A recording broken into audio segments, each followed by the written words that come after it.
The first one I'm going to read is by James Spivey. He is I don't know, he's an institution in Jacksonville.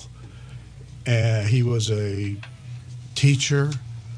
Then he became a principal of an elementary school, and he was a coach.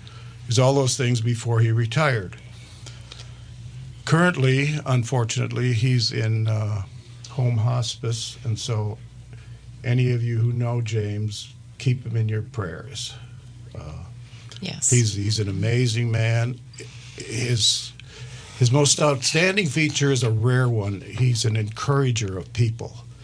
He focuses on what's good in people, and that's, of course, why he was a great teacher and coach.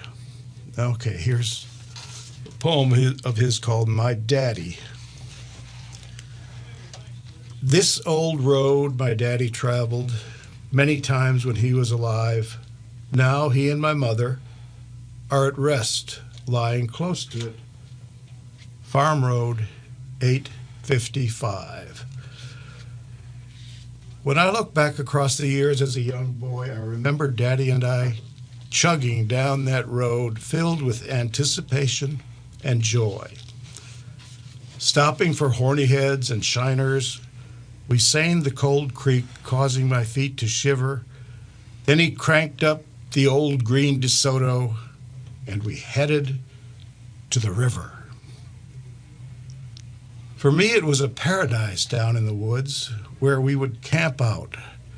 As my bare feet hit the hot sand, I responded with a shout, just my daddy and me. Oh, I was so safe and sound. With a gentle voice, he said, find wood that we need, son. Look around. Because I knew after the hooks were set out, he would fix us a supper fit for a king, I had no doubt. Toasted bread over the fire. Wieners, chips, and Velveeta had the Monterey House beat as well as the famous Papacita. Then Daddy would reach into the campfire to get a burning stick and light up his cigar quicker than a Zippo or a Bic. I would always listen for a hoot owl to make his beautiful sound. Generally, he would before we ran the hooks the first round. Then with the lantern, the 22, and the live bait, he would come to our first hook, and I could hardly wait. Sometimes it was still, and sometimes it was moving like hell. A few people in life have witnessed this, like my special brother-in-law, Dale.